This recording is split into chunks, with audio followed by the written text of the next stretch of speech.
Demon Slayer Infinity Castle is chock full of action, fight scenes, and lovely character arcs. In this video, we're going to focus on two of the many character arcs that took place throughout this action packed film. In the first set, we're going to talk about the friends Zenitsu and Kaigaku. Okay, Zenitsu and Kaigaku are battling each other in the middle of the film. Zenitsu has been the underdog ever since they were both humans before Kaigaku became a demon. And Zenitsu, being the underdog, he was always kind of the shadow under Kaigaku. And Kaigaku knew this, right? He knew that Zenitsu could never beat him because he's a demon and he has always been superior. But what happens? Zenitsu digs deep and he understands who he truly is and he's trained. And throughout the fight, we go into the backstory and we realize that the two of these demon and human have been sparring for their entire adult lives, and that Kaigaku is underestimating Zenitsu constantly. The surprise is when Zenitsu digs deep. When all is lost, he digs deep and he comes up with another form that ends the battle with Kaigaku. Kaigaku is completely surprised at what's happened. As he begins to fade away, he realizes that Zenitsu is actually the superior of the two. And so the 5 second moment of change is when Zenitsu digs deep. He's fallen down and he kind of is getting ready to bound off of this wall. He digs deep and he says, "This is not the end." He realizes that he has one more trick up his sleeve and that he is, in fact, stronger in his forms. He's stronger as a person. He's got a stronger will that he is going to survive, and he ultimately defeats Kaigaku. So his 5 second moment of change is that moment when he realizes that his first form is truly the powerful form. And the sensei who had brought them up trusted in him, trusted him to succeed. And in this moment, he realized that he had the strength to win this battle and settle it forever with Kaigaku. Now, the second set of character change is that big battle at the end between Tanjiro and Akaza. So this they go into this incredible backstory about Akaza. So Tanjiro, actually, they go into this backstory about Tanjiro too. In Tanjiro's backstory, he realizes the strength of his dad. His dad was quiet his entire, in all of his memories, his dad was quiet.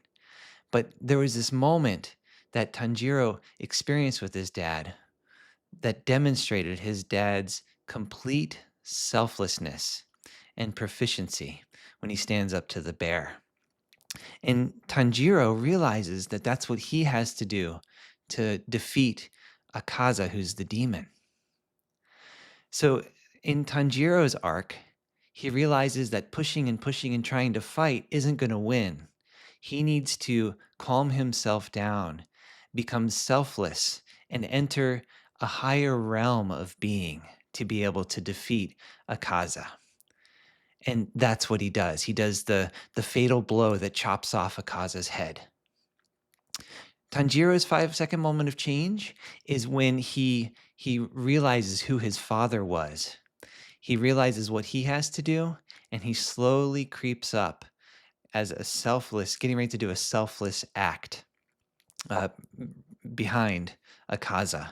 Akaza can't detect him, and he's quicker than Akaza can react, and Tanjiro deals the fatal blow.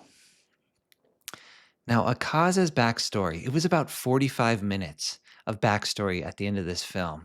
And while I was going through it, I didn't quite understand why we were experiencing this. We learned that Akaza grew up taking care. He's a caretaker.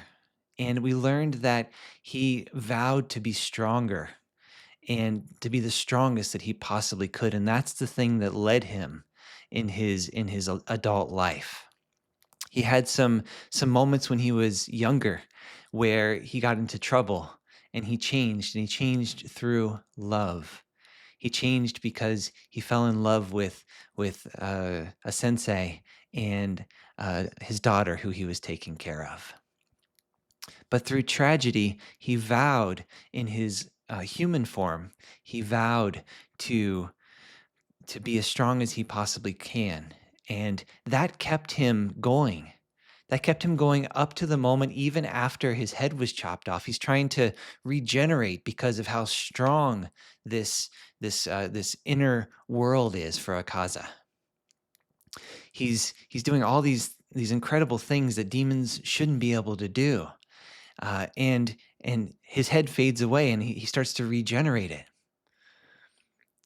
But we find out that what Akaza really wants is he wants to be good, and he wants to be accepted. And ultimately, Akaza finds that peace. You see, Tanjiro doesn't kill Akaza. Tanjiro deals the blow that should kill Akaza. But Akaza's willingness to live, that's the thing that keeps him going. He's still alive, and he was on his way to regeneration. But all those memories that came back, that flooded into him, Akaza chose to give up his life. And that's an incredible thing, because he could have continued down that path of always being stronger. He was on his way to regenerating until he got to that place where he realized, I don't need to do this anymore. I am complete. I am whole. I am ready to move away from this life.